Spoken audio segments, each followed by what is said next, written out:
which is to say, let's not dealing with any of the points that you're at, accepting them all. At some point, however, what you do have to say in any war situation is are people willing to fight it? Are people willing to pay the price? They're not willing. They're not willing. Yes, I know. We know you know. Right. We know that's your point of view. Now we want to hear. We want to hear. We want to hear from the other side. We're trying to expose a contradiction here. You said we could stop each other. At any rate.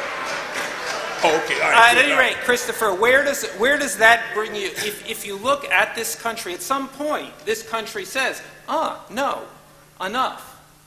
What happens, and at what point? That may well be, but that's not the question. It's the question here. Don't you people know anything about a debate? Well, when you're ready, I mean. Excuse me? When they're ready, or when you are. Well, I am ready, please. Okay, fine. Well, it's fallen to me to represent only the style of the pallid, epicene, faggy Anglo-Saxon inhabitants of a rain-sodden archipelago in the North Sea, and obviously you will make the allowance necessary to that.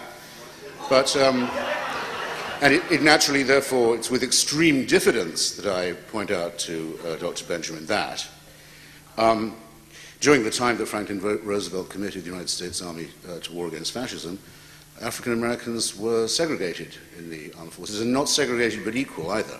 It didn't go to the justice of the war, however. Mr. Lincoln, who at this, I think, in this very hall, called the Union, the Union, half slave and half free. Of course, a huge presidential exaggeration. It was only about 10% slave, but people do tend to exaggerate in times of crisis. Allowed people in the Union service to pay others to take their place in the armed forces. It led to draft riots in New York in which many black orphanages were burned to the ground. I don't think it goes to the justice of the struggle against slavery, but I'm only trying to make distinctions here, and I hope without a complete absence of success. Now, we were told, I think, I certainly remember being told that this all depended on the United Nations, and that nothing not warranted by the UN could be just or justifiable. Let's not too hastily dismiss the United Nations in this, but I remind you, the United Nations had already accumulated a record of about 60 completely flouted and unenforced resolutions concerning not just weapons of mass destruction, but also Iraq's certification that it no longer supported terrorist groups, that it would give a list of the missing people of Kuwait. I'm sorry that Dr. Benjamin views the destruction of Kuwait and Kuwait society with such insouciance. Kuwait had given hospitality. Don't give a shit about Kuwait. Kuwait had given hospitality to above 250,000 Palestinian refugees, for example, and had allowed them to rebuild their lives in exile in Kuwait in a more exemplary way than almost any other Arab country. It had at least the lineaments of a free press. It did allow women to sit in parliament. I'm sorry if it doesn't meet the exacting conditions of some people, but it was a great deal better than living under the regime of Saddam Hussein. And that was a UN-mandated war, as you will recall, as is the current one.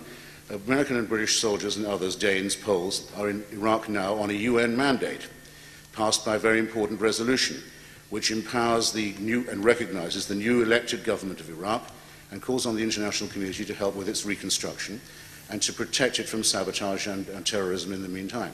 I'm sorry to say, and I have to be mild in English about it, I fail to see the criminality of that enterprise. I didn't say it was criminal. As a matter of fact, I said just the opposite. I said you didn't say it was criminal. The only reason why, listen, here's what I'm saying. I said I actually supported the Gulf Desert Storm because I was opposed to Saddam Hussein invading Kuwait, even though I don't give a damn about the Kuwaitis, is what I'm telling you. I'm saying I oppose it for the same reason I'm opposing America's invasion now of Iraq. Let me just say this, though. Look, I've read Mr. Hitchens' writings before this. I must admit, I've not read very many of his books because I'm constantly oppressed by, scholarly texts. Those of you who listen to my radio show know that, you know what I mean? So I'm always reading stuff. And I got so many serious historical texts about things that, I consider more immediate that I have not been able to read. But I've been reading some of his stuff before I came on here. And I came across a piece before the war where he written in 2002, where he was already cheering. In fact, he said that he was certain that Saddam Hussein had nuclear weapons. Let me just say this. I find the whole discussion about whether or not Saddam Hussein had a bomb to be obscene, because I once had a top secret security clearance in the Strategic Air Command. Do you know how many bombs the United States got? I mean, really, do you know how, and do you realize that right now, these right here, there's some people sitting out there in a mountain, you know, and not only just in a mountain, you can do it from any base, because you got the red and the blue phones on every base. A half hour from now, the whole world could be a burnt out radioactive cipher because of the weapons that this country has. Do you know where germ warfare, you know where germs were first weaponized? In Fort Detrick, here. So to listen to this high-minded crap, you know, about the United States, you know, has some right, you know, to say who can have a bomb and who can't. First of all, I didn't give a damn whether Saddam Hussein had a bomb or not. He ain't gonna drop it over here. You better be worried about, listen, I wrote a piece here before the war. Go online tomorrow to the Black World today and read it. It's called The Iraq Attack, Bush's March of Folly. Now, unlike Mr. Hitchens, who thought the war was a good idea, I thought it was bullshit, and I said so. And not only that, I also, in here, this is a learned treatise, you know, where I show why there couldn't possibly be any relationship between Saddam Hussein and Osama bin Forgotten. But the point is this. The point is this, is that you read it, it reads like prophecy. So y'all need to know something before we go on, since we're gonna all be prognosticating and dropping all kind of esoteric, you know, stuff on you. You need to know who the real prophet is. I'm the one who got it right, okay? And if you want me to read it, I'll read it to you. So I brought it prepared to read it, okay? What he said, what I said. Now, the point is, his predictive powers right now are extremely suspect. And not only that, from all I can tell, he's going by faith-based analysis, even though he is, you know. The war in Iraq is a product of a group of crazy theorists who were in a think tank called the Project for a New American Century. And listen, and the only reason, listen, and the only, and I got all the documents and shit. I could show you step by step how the whole thing happened, starting it back in 1997, right? But I ain't gonna be able to do that. I can see that. And let me just say something about language so you all don't think I'm illiterate. Mr. Hitchens, in spite of his constant invective against the British Crown, faithfully observes the nuances and rules of the Queen's English all the time.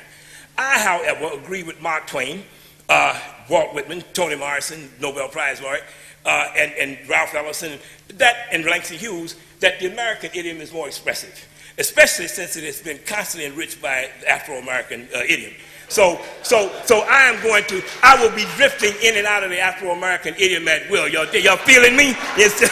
Hey, so I just want y'all to know that. But here's what I'm saying. This war, Mr. Hitchens wrote in one of his pieces here that I have here, Mr. Hitchens wrote that he was glad may I